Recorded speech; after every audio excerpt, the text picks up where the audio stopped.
जी बिस्मिल्लाहिर्रहमानिर्रहीम। तो आज हमने अपना आर्टिकल नंबर 8.7 डिस्कस करना है विच इज़ द इवेपोरेशन।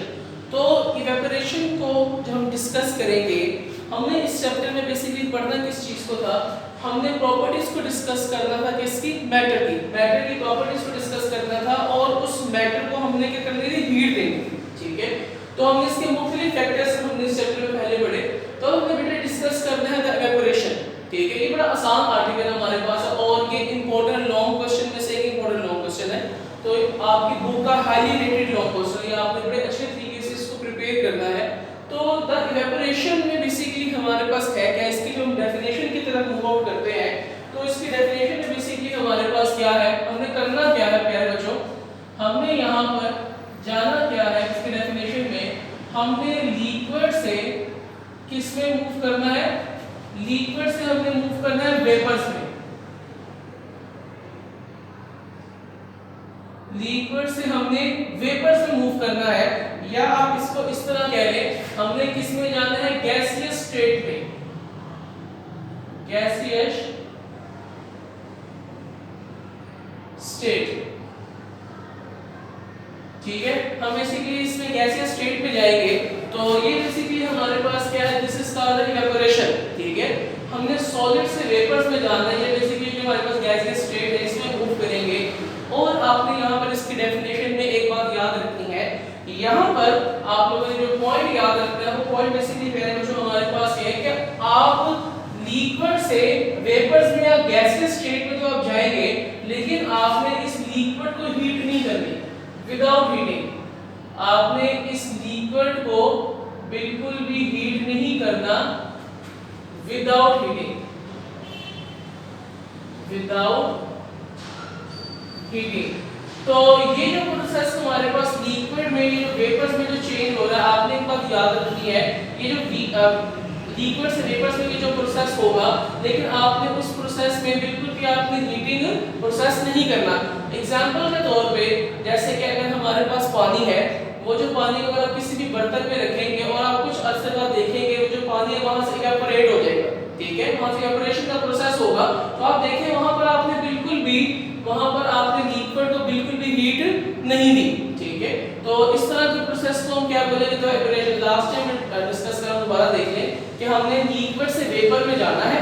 ठीक है, और हमने लिक्विड से वेपर में इस तरह जाना है कि हमने उस लिक्विड को बिल्कुल भी हीट नहीं करना। तो इस चीज को बेटा हम क्या बोलेंगे, this is called the evaporation. इसको हम क्या बोलेंगे, this is called the evaporation. तो यहाँ पर आपने कुछ चीजें और याद रखनी है कि यहाँ पर बेटा भी हमारे पास कुछ फैक्टर्स आते हैं, देयर आर सम फैक्टर्स। ठीक है, तो फैक्टर्स देखते हैं हमारे पास फैक्टर्स क्या है।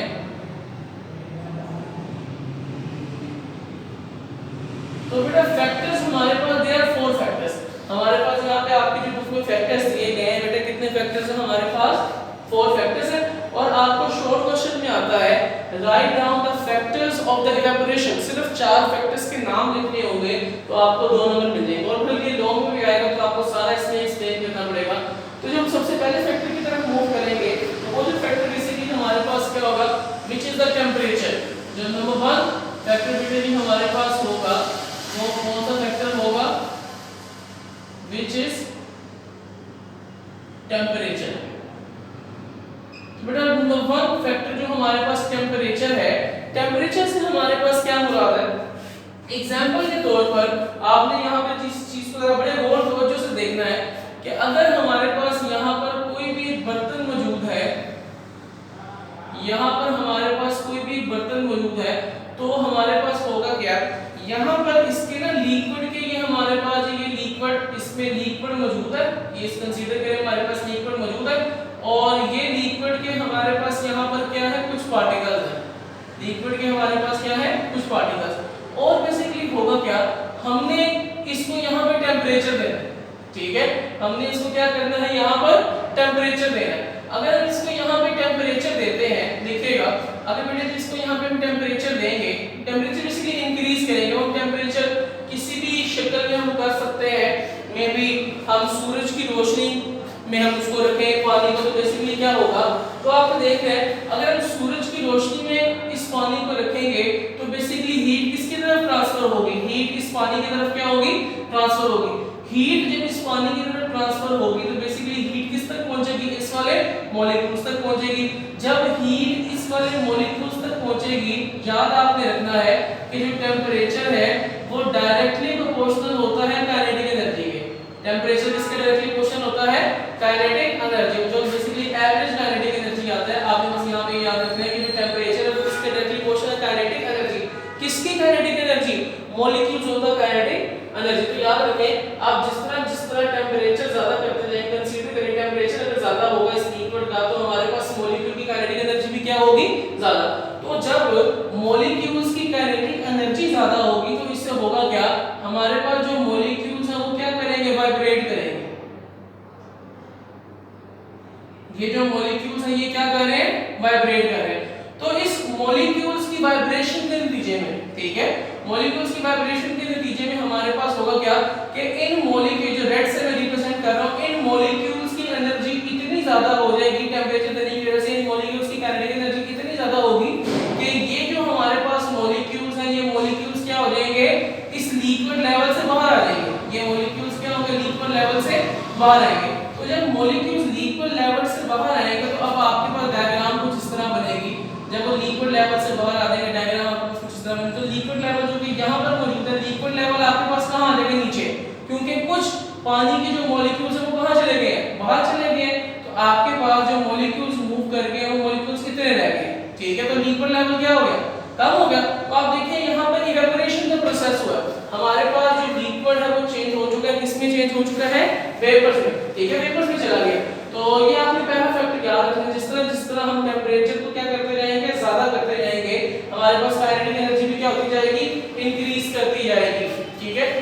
तो बेटा जी एक फैक्टर तो हमारे पास ये था, तो temperature is the one factor. तो अगर हम नेक्स्ट फैक्टर की तरफ आते हैं which is the surface area, तो सरफेस एरिया की जो हम बात करेंगे तो सेकंड फैक्टर की तरफ हम आ रहे हैं which is the surface area.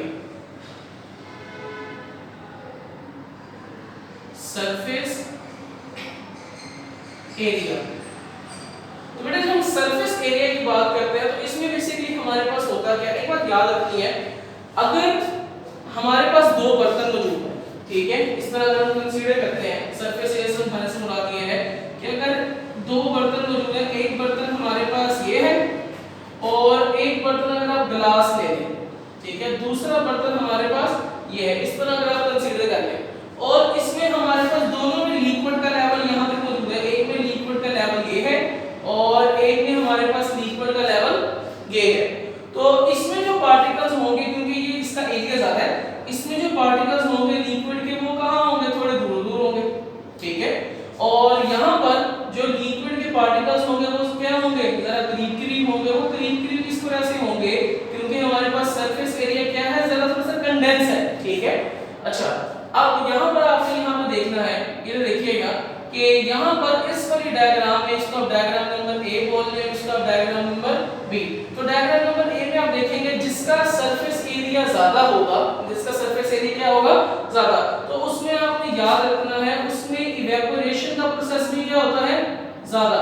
तो उसमें हमारे पास इवेपोरेशन का प्रोसेस भी क्या होगा, ज्यादा। एरिया ज्यादा तो इवेपोरेशन का प्रोसेस भी हमारे पास क्या होगा, ज्यादा। तो अगर आप इसको कंसीडर करें तो अगर आपने इस बर्तन में भी और इस बर्तन में भी अगर आपने पानी रखते हो और उसको 2-3 घंटे बाद जब आप इसको चेक करेंगे तो आप ये देखेंगे कि इसमें लिक्विड लेवल थोड़ा डाउन हो गया और इसमें लिक्विड लेवल डाउन हुआ होगा लेकिन अभी इतना नुमाया नजर नहीं आ रहा होगा, ठीक है, इसमें ज्यादा डाउन हुआ होगा। तो उससे मुराद है जिस तरह एरिया ज्यादा करेंगे इवेपोरेशन का प्रोसेस भी हमारे पास क्या हो जाएगा, ज्यादा हो जाएगा। तो ये पॉइंट बेटा हमारे पास बहुत ज्यादा इंपॉर्टेंट है, इसको आप नोट डाउन करिएगा बुक से, ठीक है। सरफेस एरिया ज्यादा तो हमारे पास इवेपोरेशन का प्रोसेस ज्यादा जी। अब तीसरे फैक्टर की तरफ हम मूव करते हैं। तीसरा फैक्टर भी देखिएगा वो हमारे पास है विंड। तीसरा फैक्टर हमारे पास क्या है, विंड। दैट द विंड, और इसको हम इस तरह कह सकते हैं कि ये जो हमारे पास विंड है ये भी डायरेक्टली प्रोपोर्शनल होता है इवेपोरेशन के।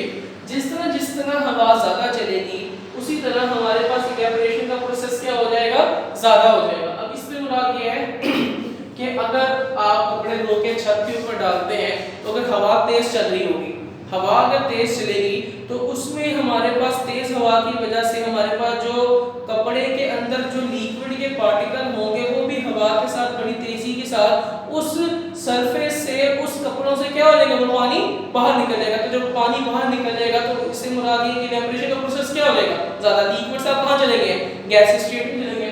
तो यहाँ पर ये भी आपने याद रखना है, यहाँ पर भी wind is directly proportional to the evaporation. जिस तरह आप लोग क्या करेंगे, विंड ज्यादा करते जाएंगे, ठीक है, हवा ज्यादा होगी तो उसमें इवेपोरेशन का प्रोसेस क्या हो जाएगा, ज्यादा हो जाएगा, ठीक है। इवेपोरेशन का प्रोसेस गाइस हमारे पास क्या हो जाएगा, ज्यादा हो जाएगा। विंड ज्यादा, हवा ज्यादा, तो इवेपोरेशन का प्रोसेस हमारे पास क्या होगा, ज्यादा होगा, ठीक है। तो आपने ये देखना है कि जिस तरह के हमारे को दोबारा से वही एग्जांपल मैं दे देता हूं कि गर्मी में जब आप कपड़े ऊपर रखते हैं और अगर हवा तेज चल रही हो तो हमारे पास क्या होगा, तो वो जो तेज हवा होगी उसकी वजह से जो हमारे पास लिक्विड के पार्टिकल्स होंगे वो भी हवा के डायरेक्शन में क्या कर जाएंगे, मूव कर जाएंगे। और पार्टिकल जो लिक्विड के पार्टिकल है अगर कपड़े से निकल जाएंगे तो बाकी कपड़ा क्या रह जाएगा, बाकी हमारे पास जो कपड़ा ड्राई रह जाएगा, ठीक है।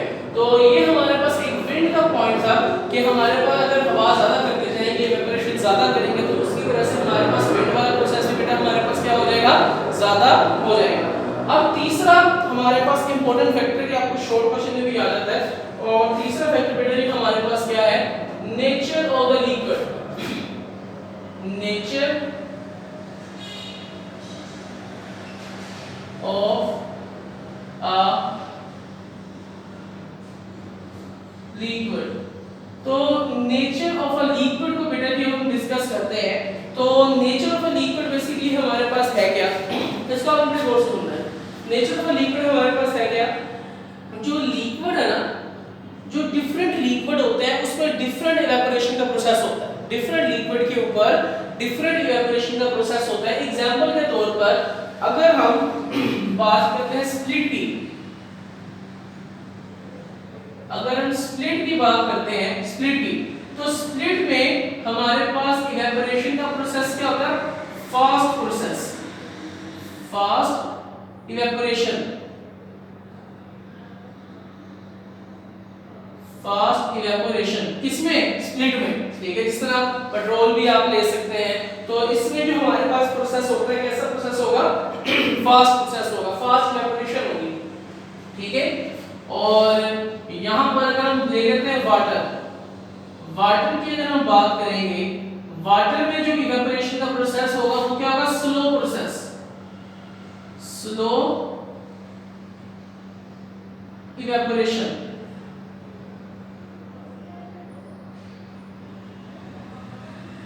तो हमारे पास यहां पर आपने देखना है कि स्प्लिट में हमारे पास इवेपोरेशन का प्रोसेस काफी ज्यादा फास्ट हुआ और वाटर में हमारे पास इवेपोरेशन का प्रोसेस क्या होता है, स्लो होता है। ये नेचर हमारे पास ना डिपेंड करता है, ठीक है। तो हमारे पास जो लिक्विड का जो इवेपोरेशन वाला प्रोसेस है वो किसके ऊपर डिपेंड करेगा, नेचर के ऊपर, ठीक है। तो मुख्तलिफ नेचर होगा और मुख्तलिफ हमारे पास क्या होंगे, इवेपोराइजेशन के प्रोसेस होंगे, कहीं पे फास्ट होगा, कहीं पे काफी स्लो होगा, कहीं पे मॉडरेट होगा। तो बेटा जी ये हमारे पास एक इंपॉर्टेंट लॉन्ग क्वेश्चन है, तो आपने इसको बड़े अच्छे तरीके से प्रिपेयर कर लेना है। चारों के चारों पॉइंट्स आपने बड़े अच्छे तरीके से प्रिपेयर कर लें, तो उम्मीद है इंशाल्लाह आपको समझ आ गया। जी ओके जी, अल्लाह हाफिज।